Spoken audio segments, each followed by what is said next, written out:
ఇటీవల జరిగిన సార్వత్రిక ఎన్నికలకు సంబంధించి శ్రీ పద్మావతి మహిళా యూనివర్సిటీలో ఈవీఎంల స్ట్రాంగ్ రూమ్ వద్ద టీడీపీ చంద్రగిరి ఎమ్మెల్యే అభ్యర్థి పులివర్తి నానిపై జరిగిన దాడిలో తమ అబ్బాయిలు సుధాకర్ రెడ్డి, హరికృష్ణలను తిరుమల 2 టౌన్ పోలీస్ స్టేషన్లో పోలీసులు అన్యాయంగా ఇరికించి ఎఫ్ఐఆర్ కట్టి కోర్టు ద్వారా కడప జైలుకు తరలించారని తిరుమలకు చెందిన సుధాకర్ రెడ్డి సోదరి హరిత, హరికృష్ణ తల్లి తదితరులు ఆవేదన వ్యక్తం చేశారు.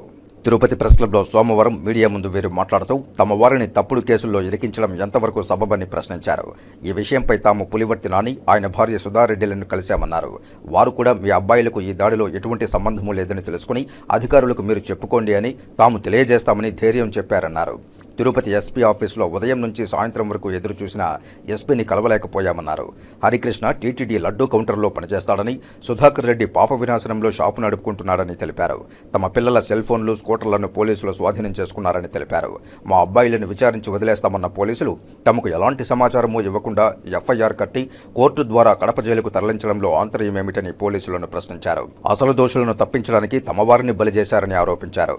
నాని కేసుపై తిరుపతికి వచ్చిన సిట్ అధికారులకు తమ ఇబ్బంది చెప్పుకోవడానికి వెళితే ఇక్కడ మీరు ఉంటే మాకు ఇబ్బందని పోలీసులు తమను కలవనివ్వకుండా దూరం చేశారన్నారు. అసలు నానిపై జరిగిన దాడి రోజు తమిళనాడులో హరికృష్ణ ఉన్నాడని, సంబంధిత ఆధారాలు, వీడియో ఫుటేజ్లు ఉన్నాయన్నారు.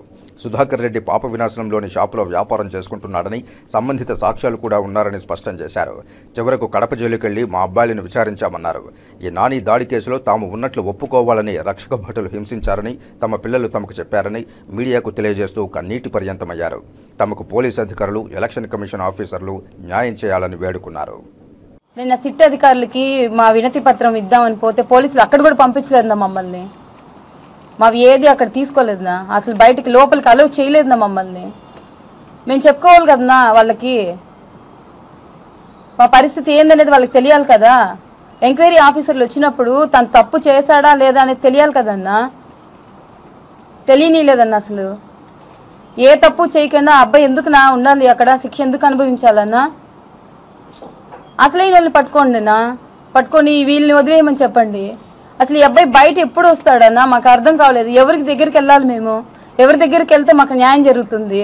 పోలీసులే ఇలా చేశారు. ఇప్పుడు ఏ పోలీస్ స్టేషన్కి వెళ్ళి కంప్లైంట్ చేయాలన్నా మేము? తిరుమల బాలాజీ నగర్ 7th లైన్లో ఉంటారు. తను పుట్టి పెరిగింది మొత్తం తిరుమలలోనే. ఎంక్వైరీ చేసుకోండి ఆ అబ్బాయి పైన. ఎక్కడ తిరగడన్నా, తిరుపతిలో నేను ఉన్నాను, రాలేదు. తను ఆంజనేయ స్వామి మాల వేసుకొని 1 వీక్గా కొండపైనే ఉన్నాడని. అసలు ఇన్వాల్వ్ చేయాల్సిన అవసరం కూడా వాళ్ళకి ఏముందో మాకైతే అర్థం కాలేదు. ఏ రకంగా ఇరికించారో కూడా తెలియడం లేదు. అదిలో కూడా కొట్టారన్నా, కొట్టి ఒప్పించారంట ఈ కేసులో నువ్వు ఉన్నట్టు ఒప్పుకోవాలి అని. 24 గంటల దొంగల్ని మేము పట్టేసుకున్నాము కాబట్టి అమాయకులు వీళ్ళకి ముందు వెనక ఎవరు ఉండరు, ఎవరు అడగరని అనుకున్నారన్నా. కాబట్టి వీళ్ళు ఇరికిచ్చేశారు.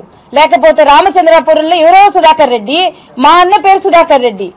ఎలా సార్ అంటే పేరు మ్యాచ్ అయిపోతే సరిపోతుందా? పేరు మ్యాచ్ అయిపోతే చంపరు కూడా చంపేస్తారా? చెప్పండి, అలా చేయొచ్చా?